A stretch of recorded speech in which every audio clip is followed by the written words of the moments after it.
তারপর রফিক আজাদ থেকে কাজী জহিরুল ইসলাম পর্যন্ত আসতে ভাষার আরো বিবর্তন ঘটেছে। এখন যেখানে সে ভাষাটা দাঁড়িয়েছে, এটাই হচ্ছে আজকের আধুনিক ভাষা। আমাদেরকে এই ভাষায় লিখতে হবে। এখন আপনি বলতে পারেন যে এইটার কোনো সংজ্ঞা আছে নাকি, এটার কোনো বাধ্যবাধকতা আছে নাকি, আমি কেন আজকের ভাষায় লিখবো, আমি সেই প্রাচীন ভাষায় লিখবো না কেন? সেটা সম্ভব।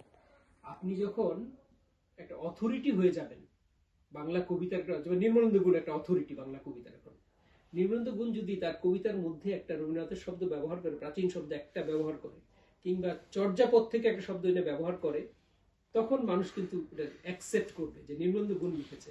কিন্তু আমি যদি লিখি, আপনি যদি লেখেন, এটা মানুষ অ্যাকসেপ্ট করবে না। আমাকে ওই জায়গাটা যেতে হবে, একটা অথরিটি অর্জন করতে হবে, তারপরে আমি ভাঙা গড়াটা করতে পারবো। এর আগে আমি পারবো না। আল মাহমুদ তার কবিতার মধ্যে বগা লিখেছে, বক না, কিন্তু বক শুদ্ধ, বগা কিন্তু প্রমিত না, বগা হচ্ছে আঞ্চলিক শব্দ, কিন্তু আল মাহমুদ লিখেছে বগা, এবং এই বগা কিন্তু অ্যাকসেপ্ট করেছে মানুষ। আল মাহমুদ লিখেছে। আল মাহমুদ তার প্রমিত ভাষার ভেতরে, প্রমিত শব্দের ভেতরে কিছু আঞ্চলিক শব্দ এত চমৎকার ভাবে নিয়ে আসছে। যেমন তিনি লিখেছেন বেরেশ। বেরেশ হচ্ছে ষাঁড় গরু। এটা আমাদের ব্রাহ্মণবাড়িয়া কুমিল্লায় বলে বেরেশ। বেরেশ মানে ষাঁড় গরু, ষাঁড় বেরেশ। বেরেশ আমাদের বয়কার বে রয়কার রে তালিবর্ষ বা হ্যাঁ তালিবর্ষ। এই যে শব্দ উনি ব্যবহার করেছেন, আঞ্চলিক শব্দ, কিন্তু দারুণ ভাবে উনি অন্তানুপ্রাস দিয়ে সুন্দরভাবে ব্যবহার করেছেন, দারুণভাবে মানিয়ে গেছে, অ্যাকসেপ্ট করেছে মানুষ। কিন্তু যে কেউ এটা লেখলে অ্যাকসেপ্ট করবে না। এখন বিশেষ করে মোরা, মোদের, এগুলো তো একেবারে বাতিল, এগুলো কেউ লেখে না, কেউ লিখবে না। সনে, হেথায়, এমনকি আমরা এখন সাথেও লিখি না, লিখি সঙ্গে। সাথেটাও একটু প্রাচীন হয়ে গেছে, এখন সাথেও লিখি না। আরেকটা জিনিস হলো, গত ৮০ দশক থেকে, ৮০ দশক হয়ে গেছে প্রায় ৪০ বছর না, গত ৪০ বছর থেকে ৮০ দশক থেকে আরেকটা জিনিস বাতিল হয়ে গেছে, সেটা হলো মতো। জীবন দাস প্রচুর বলেছে পাখির নীরের মতো চোখ। তো এই যে উপমার ক্ষেত্রে যে মতো ব্যবহার করে, মতো শব্দটা ব্যবহার করে ৮০ দশক থেকে, মাঝে মাঝে কেউ করে, কিন্তু খুব বেশি করে না, ওটাও কমে গেছে। আরেকটা জিনিস হলো যে ক্রিয়াপদের ব্যবহার কিছু কমিয়ে ফেলা। এই আমি রোজাবার কবিতার উদাহরণ দিয়ে বলি। রোজাবার কবিতা কিন্তু খুব সুন্দর হয়েছে, কিন্তু উনি কবিতায় বেশি কথা বলতে গিয়ে কবিতাকে ঝুলিয়ে ফেলেছে। কবিতায় পাঠকের ভাবনার জায়গাটা নির্মাণ করতে হয়। আপনি এমন ভাবে কবিতা লিখবেন, ওর মধ্যে কিছু ইঙ্গিত তৈরি করতে হয়। আপনি বলবেন না কি বলতে চান, পাঠক সেটা ভেবে বের করবে। এটা হচ্ছে আধুনিক কবিতার ডিমান্ড। আপনি বলেছেন খুব চমৎকার কথা, সবাই নক্ষত্রের মতো দূরে দূরে, সবাই নক্ষত্রের মতো দূরে দূরে, এই বলতে খুব ভালো লাগছে। দূরে দূরে রয়, এই যে রয় বলে কেন জানি পাঠকের ভাবনার জায়গাটা আপনি শেষ করে দিলেন। হ্যাঁ, তো এইরকম বিষয়গুলো চিন্তা করতে হবে যে আপনি ক্রিয়াটাকে যত কম বলা যায়, ক্রিয়াপদের ব্যবহার যত কমানো যায়, তাহলে পাঠকের ভাবনার জায়গাটা অনেক বেশি বিস্তৃত হয়। দূরে দূরে বললেই বুঝতে পারে। দূরে দূরে বললে কি হয়েছে, দূরে দূরে তখন পাঠক একটু ভাবুক না, তাকে একটু স্পেস দেন। মতর জায়গাটা কি হতো তাহলে? মতর জায়গাটা আপনি ধরেন পাখির নীরের মতো চোখ না তুলে, চোখ দুটো পাখির নীর, ওর চোখ দুটো পাখির নীর, মতটা আপনি বাদ দিলেন, কিন্তু ওইটাই বললেন আসলে, কিন্তু মতটা বাদ দিয়ে বললেন। হ্যাঁ, এইভাবে আপনি মানে কবিতার ভেতরে শব্দের বিন্যাসটাকে এমন ভাবে নির্মাণ করবেন যেন ওটা অনেক মজবুত হয়। মত দিলে একটু ঢিলা হয়ে যায়, মানে যে কাজটা হ্যাঁ, যে কাজটা রবীন্দ্র উত্তর কালে করার চেষ্টা করে হয়েছে কালে কালে, সেটা হচ্ছে কবিতা থেকে গীতলতাটা কমিয়ে ফেলা। এবং যে কারণে একটা ৮ লাইন, ১০ লাইন, ১২ লাইন, ১৪ লাইনের কবিতা, লাইনের পরে লাইনের যে পারম্পর্য, হ্যাঁ, একই কথা বারবার বলছি একটা মালা গাথা, এই পারম্পর্যটা ভেঙে দেয় আধুনিক কবিরা। একটা লাইনের সাথে একটা লাইনের কোনো পারম্পর্যটা থাকবে না, সম্পর্ক থাকবে না, কিন্তু টোটাল কবিতাটা পড়লে আবার একটা চিত্রই ভেসে উঠবে, কিন্তু এটা ভেঙে দিতে হবে সম্পর্কটা। অন দ্য কন্ট্রারি, গদ্যের ক্ষেত্রে পারম্পর্যটা নির্মাণ করতে হয় ভাষার গতি তৈরি করার জন্য। সেদিন এক ছেলে বলতেছিল, গরু ঘাস খায়, ঘাস খেয়ে ঘুমিয়ে পড়ে, ঘুমিয়ে ঘুমিয়ে জাবর কাটে।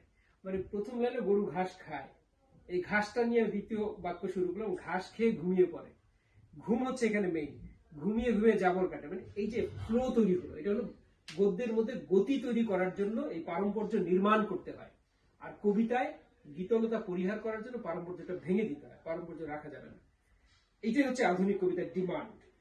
এবার আমি একটু একটু করি সনেটের প্রসঙ্গে আসি। আমাদের মুশফিক ভাই সনেট লিখেছেন। আচ্ছা, এই জায়গাটা একটু বলবো, আমি শেষ করি, তারপরে আপনি বলুন।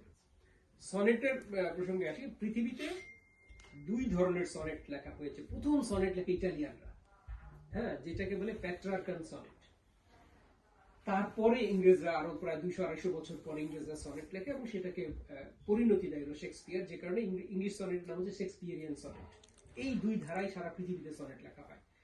স্পেন্সার নামে এক ভদ্রলোক ইংল্যান্ডে, উনিও কিছু একটা ধারা তৈরি করেছিল, সেটা স্পেন্সেরিয়াল সনেট বলে একটা কথা আছে, কিন্তু ওটা তো পপুলার হয়নি।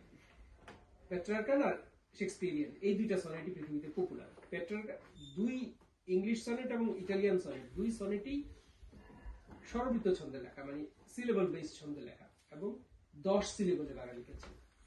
কিন্তু দুই সনেটের পার্থক্য হচ্ছে অন্তমিলের স্কিমে।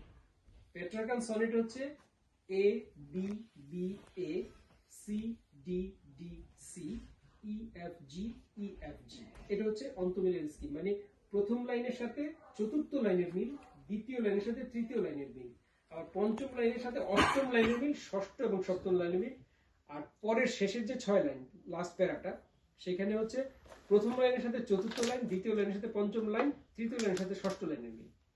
এটা হচ্ছে প্যাট্রার্কান সনেট। আর শেক্সপিয়ারিয়ান সনেট হচ্ছে A B C D E F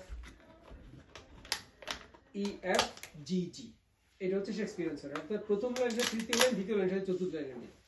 so এটা আপনার অন্তমিলের স্কিম এই দুইটা কোনোটাতেই পড়ে নাই, আপনি আপনার মতো করে করছেন।